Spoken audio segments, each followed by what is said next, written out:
Mars bergunung ada kalimat bangkitlah dari tidurmu yang panjang. Memang bergunung ini lahir di tahun 1952, tetapi kemudian mohon maaf di era Orde Baru bergunung tidur. Tidurnya kemudian panjang sekali. Dan anehnya ketika kemudian kita akan membangkitkan kembali, dianggap tidak ada. Sehingga kita harus melahirkan kembali.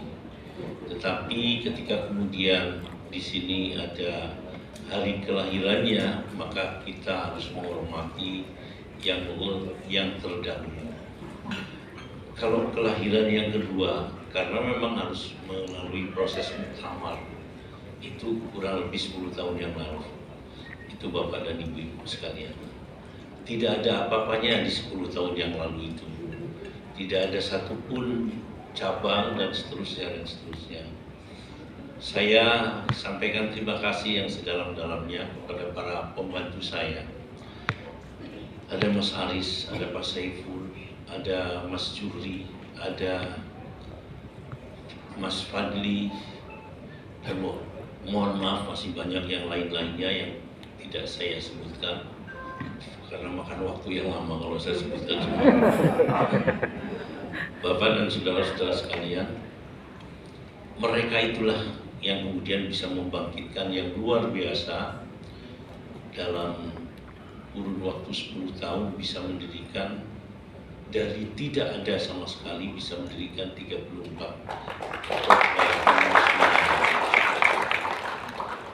Kemudian tadi kalau dalam hitungan saya, tetapi tadi Mas Aris menyebutkan lain, kalau dalam hitungan saya 514 cabang, tapi beliau mengatakan tadi 572.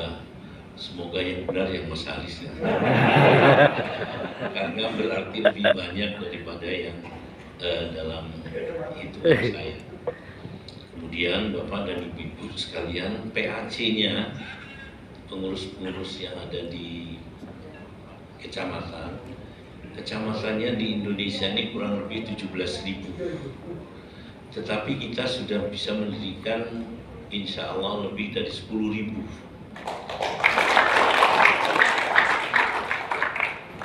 Itu Bapak dan Ibu sekalian. Saya bukan apa-apanya, hanya saya memang memberi transport kepada mereka yang mau tinggal berhari-hari di Papua, mau tinggal berhari-hari di Aceh. Ya, kebetulan mereka yang muda-muda itu sering mereka senang sekali ketika kemudian mereka harus naik pesawat.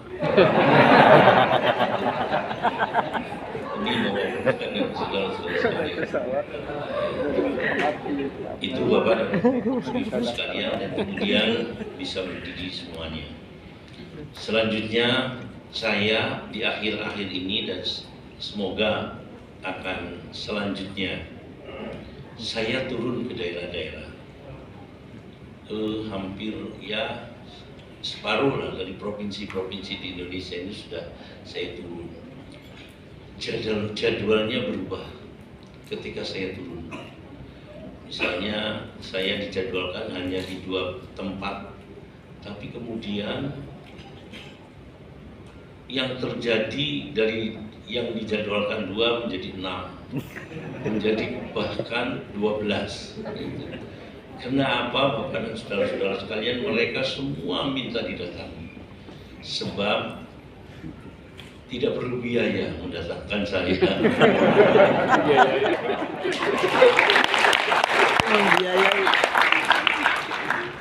Karena kemudian bahkan kami juga menyumbang, membantu kepada mereka yang kita datangi itu. Itu Bapak. Seringkali saya berpikir apa sih tujuannya turun ke daerah dan seterusnya. Ya, tetapi memang bersemangat terus. Bapak dan saudara-saudara sekalian, ada 2 hal yang saya bawa, tujuan yang saya bawa ketika saya turun kemana-mana. Yang pertama adalah menyadarkan guru, membangkitkan guru, memotivasi guru untuk tahu dengan tujuan pendidikan. Nanti akan saya sampaikan. Nomor dua, memotivasi mereka, memotivasi masyarakat. Bukan hanya sekedar guru, kemudian yang menghadirkan saya bukan hanya guru tetapi pesantren yang besar. Bapak dan Ibu sekalian, memotivasi mereka untuk dengan tambahan semangat bisa lebih baik karena tambahan semangat. Ini Bapak dan Ibu sekalian. Saya ingin sebetulnya kalau itu lembaga-lembaga pendidikan memiliki kemajuan seperti yang saya miliki. Saya kepingin bahwa masyarakat ini bisa hidup seperti yang saya rasakan. Saya dulu sebagai kuli bangunan, tapi akhirnya juga saya sering disebut sebagai kiai miliarder yang dermawan. Bukan kiai miliarder yang dermawan, tetapi kiai miliarder tapi dermawan. Ini artinya bahwa kebanyakan miliarder itu tidak dermawan. Bapak dan saudara-saudara sekalian, berkaitan dengan tujuan pendidikan, saya sampaikan bahwa tujuan pendidikan nasional kita itu berakhir pada bagaimana membuat Indonesia ini maju, adil dan makmur. Mewujudkan keadilan sangat sulit, mewujudkan kemakmuran juga sulit. Tetapi ini tanggung jawabnya lembaga-lembaga pendidikan dan utamanya tanggung jawab guru. Guru juga tidak bisa berdiri sendiri tanpa didukung oleh lembaga-lembaga pendidikan sebagai penyelenggara pendidikan. Yang harus dibawakan oleh guru, tanggung jawab itu adalah satu, tanggung jawab pembentukan keimanan. Di sisi yang mana bahwa anak didik, peserta didik yang akan menjadi generasi bangsa berikutnya, itu mereka harus memiliki keimanan. Di sisi yang mana? Di sisi bahwa nanti setelah hidup akan ada kehidupan lagi. Dan kehidupan lagi itu yang disebut dengan yaumul jaza, yaumul qiyamah, yaumul jaza. Dan kehidupan sekarang disebut sebagai yaumul mazra'ah, tempat kita berkiprah, tetapi kemudian kiprah kita akan dibalas pada yaumul jaza, di hari pembalasan. Keimanan ini nanti mestinya akan membuat generasi bangsa mendatang ini menjadi generasi yang adil dengan keyakinan yang demikian. Kemudian keimanan itu, mohon maaf, adalah sesuatu yang abstrak yang boleh saja seseorang mengatakan mukmin, beriman, tetapi kan harus dibuktikan. Pembuktiannya adalah ketakwaan. Ketika mereka beriman, mesti harus dibuktikan dengan ketakwaan. Ini Bapak dan saudara-saudara sekalian. Nah, saya sampaikan bahwa ketakwaan pada referensi yang juga berkaitan dengan keimanan, kita harus yakin dan kita harus beriman bahwa ketakwaan itu akan membuat seseorang itu menjadi sejahtera. Dalam Al-Quran disebutkan wa may yattaqillaha yaj'al lahu makhrajan wa yarzuqhu min haitsu la yahtasib wa may yattaqillaha yaj'al lahu min amrihi yusra. Bahkan itu Bapak dan saudara-saudara sekalian, barang siapa yang senantiasa bertakwa kepada Allah, maka Allah akan menjadikan seluruh kesulitannya akan senantiasa diberikan jalan keluar.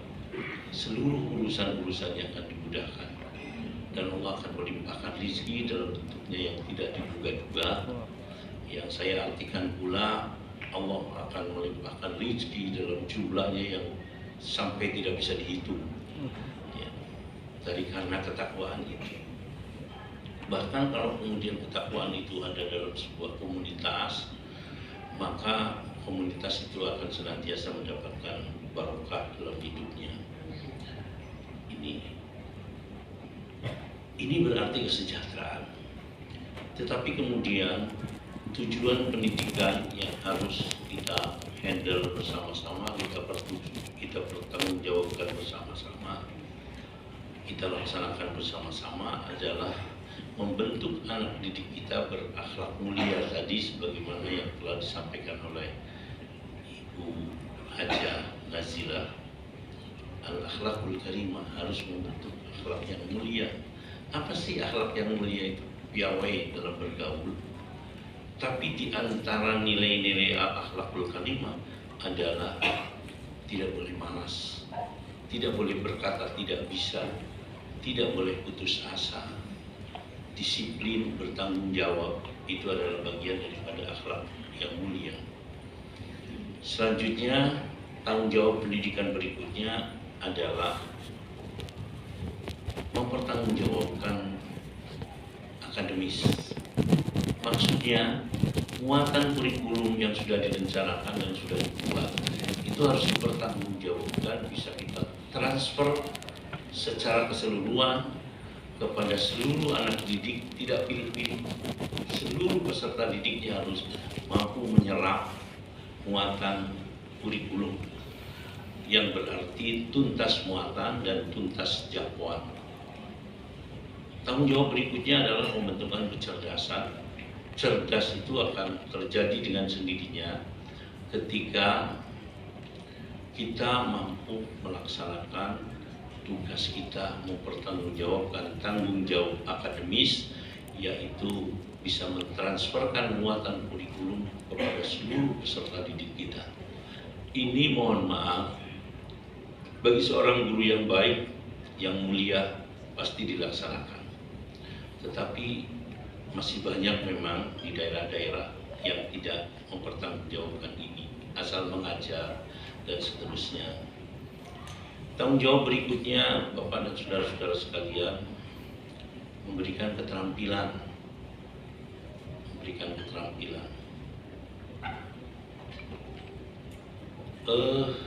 Keterampilan yang sekarang sedang dirasa sangat efektif adalah IT, akuntansi, kemudian bahasa speaking untuk bahasa Inggris dan mukalamah untuk bahasa Arab, yang oleh karenanya di perguruan tinggi kami itu ini diberikan dengan 0 SKS, ya, apapun prodinya dan tidak tanggung-tanggung, disampaikan dalam 6 semester untuk S1.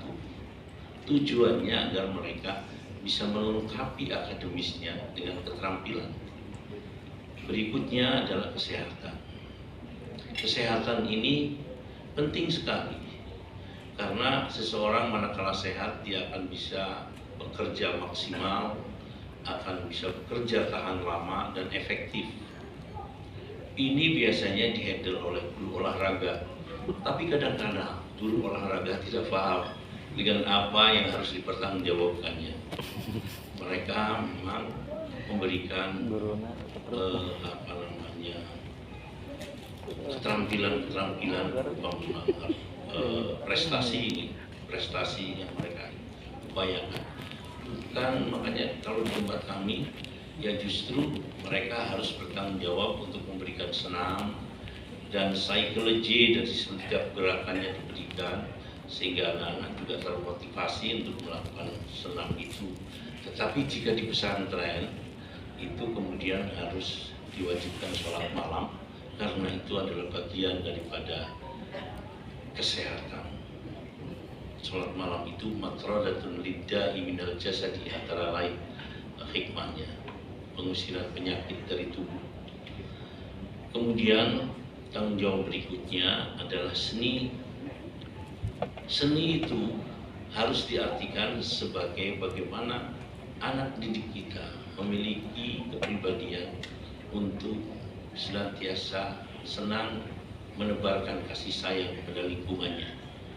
Dan kemudian akan terjadi saling kasih sayang di antara sesama pendidik, sesama anak pendidik. Tujuan berikutnya yang terakhir adalah pembentukan kreativitas. Kreativitas itu tidak perlu diajarkan. Ketika yang 8 itu sudah disempurnakan, maka akan terjadi sebuah kreativitas. Kreativitas itu memiliki bahan baku. Bahan bakunya adalah akademis, ditambah oleh keterampilan. Ini bahan bakunya. Oleh karena itu harus lengkap betul untuk memberikan akademis, ya, untuk mentransferkan kurikulum itu harus benar-benar kita pertanggungjawabkan, dan keterampilannya ini bukan hanya di SMK keterampilan itu, tapi di seluruh satuan pendidikan, karena memang ini tujuan pendidikan harus diberikan dengan baik.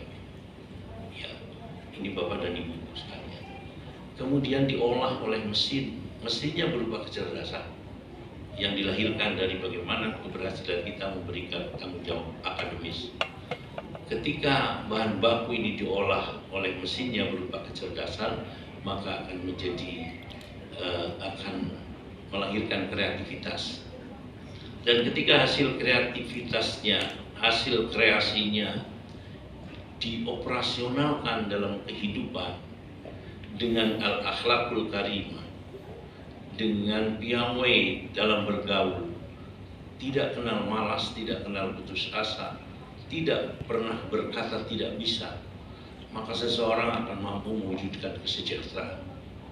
Dan karena kesejahteraannya dikemas oleh keimanan, maka kesejahteraannya akan juga digunakan untuk bagaimana memberikan kontribusi terhadap terwujudnya keadilan.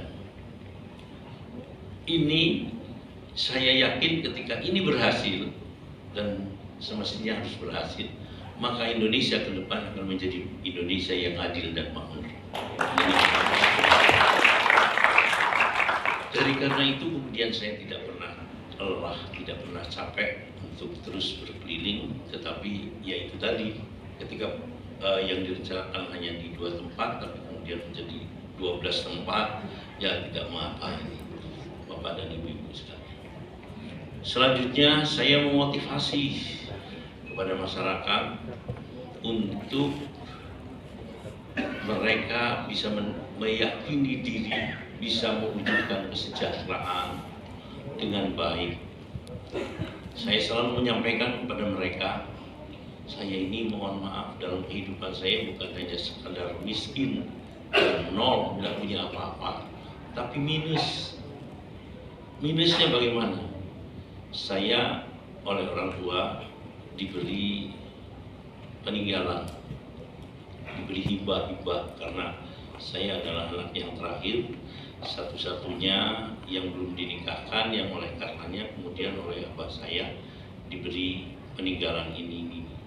Tetapi kemudian peninggalan itu ketika harus dibagi, habis semua, diambil yang lain, saya masih harus membayari lagi kepada saudara-saudara yang lain, dan saya upayakan untuk bisa menambah lagi agar mereka rukun dan agar mereka menerima. Dan saya kemudian tidak memiliki apa-apa, Bapak dan Ibu sekalian, tetapi bisa untuk kemudian sejahtera. Tetapi Bapak dan saudara-saudara sekalian, tidak hanya sekadar sejahtera, kemudian bisa berbuat. Ini mohon maaf, saya sekadar menceritakan, dan ini saya ceritakan kepada masyarakat di mana saya bertemu. Di tahun 2006 saya mendirikan sebuah lembaga pendidikan di sebuah tempat yang orang sulit untuk menjangkau tempat itu. Aksesnya hanya 2 meter. Jalan menuju ke tempat kami hanya 2 meter. Ya, bisa dicapai, bisa ditempuh dari berbagai penjuru, dari 3 tempat yang kurang lebih ada 20 kiloan. Ada yang 7 kilo, ada yang 5 kilo, ada yang lagi yang 5 kilo. Di 20 kilo itu tidak ada warung satupun. Kalau sudah maghrib gelap gulita, tidak ada lampu jalan, dan tidak ada orang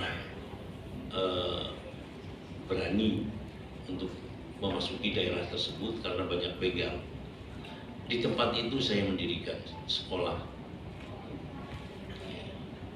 Tidak memiliki fasilitas, hanya sebuah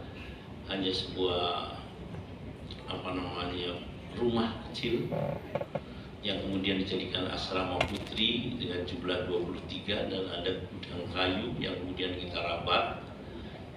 Kanan kirinya diberi geribik, kemudian ditembel oleh kertas minyak agar angin tidak masuk di malam hari, biar tidak dingin, karena memang daerahnya daerah dingin. Ini Bapak dan saudara-saudara sekalian. Pernah ada seorang mubaligh dari Jakarta yang beliau memiliki lembaga pendidikan banyak katanya. Beliau saya minta untuk memberikan ceramah setelah 3 tahun pesantren saya berdiri untuk meletakkan batu pertama. Beliau berpidato, saya tidak masuk akal, padahal ini sudah berlangsung 3 tahun. Pak Kiai Asep mendirikan pesantren, lembaga pendidikan di sini. Saya punya 8, semuanya rasional, mendapatkan murid. Tetapi kenapa kok Kiai Asep di sini? Saya tidak habis pikir. Siapa nanti yang akan jadi muridnya? Ini Bapak dan saudara-saudara sekalian. Apa monyet-monyet yang saya temukan di jalan? Karena beliau kebetulan masuknya lewat cembor, di bawah sedikit itu biasanya banyak monyet. Itu Bapak dan saudara-saudara sekalian. Tapi aneh bahwa 3 tahun kemudian beliaunya berstudi banding di tempat kami. Saya sampaikan kondisinya waktu saya mendirikan hanya ada kurang dari 1 hektar. Tanahnya saya beli murah, 300 juta 1 hektar itu saat itu, dan saya bayar selama 2 tahun baru lunas. Tetapi setelah lunas, dengan mudahnya saya bisa membangun. Saya sampaikan cerita ini kepada masyarakat kita. Hari ini bukan 1 hektar, tapi kurang lebih 100 hektar. Bangunannya tidak seperti itu, tetapi banyak gedung-gedungnya, dan jalannya yang tadinya hanya 2 meter lebarnya sekarang 7 meter. Ya, dan kalau malam terang benderang, ya di sepanjang, tidak bisa dihitung berapa banyaknya warung yang berdiri di sepanjang jalan sepanjang 20 kilo itu. Ini Bapak dan saudara-saudara sekalian. Muridnya di saat saya mendirikan memang cukup banyak, sudah 48 murid. Hari ini sudah lebih dari 10.000. Saya tidak punya apa-apa saat itu. Dan mohon maaf, saya sampaikan kepada mereka, saya tidak pernah buat proposal. Saya tidak pernah mau minta bantuan. Dan saya tidak pernah mau dibantu. Terutama oleh pemerintah, saya tidak mau. Kenapa? Gubernur Jawa Timur Ibu Khofifah itu orang mengatakan 60% saya yang membiayai. Tetapi ketika beliau jadi, beliau berkali-kali menawarkan bantuan kepada kami. Saya selalu tidak mau. Karena apa? Ya sudah Bu, saya dulu membantu ibu itu hanya satu kok yang menjadi motivasi saya. Saya yakin di bawah kepemimpinan ibu nanti akan terjadi Jawa Timur yang maju, adil dan makmur. Saya mohon maaf menjadi tim suksesnya Pak Jokowi, tapi yang tidak formal. Ya, saya ke berbagai negara, saya ke berbagai provinsi. Setelah Pak Jokowi jadi, saya dipanggil untuk mau diberi bantuan. Tidak tahu berapa puluh miliar atau ratus miliar mungkin kalau seandainya saya mau menerima. Ketika ditawarkan kepada saya sampaikan mohon maaf Pak, saya hanya kepingin mandiri dulu. Apa sih alasannya? Yang sedang saya perjuangkan adalah keadilan.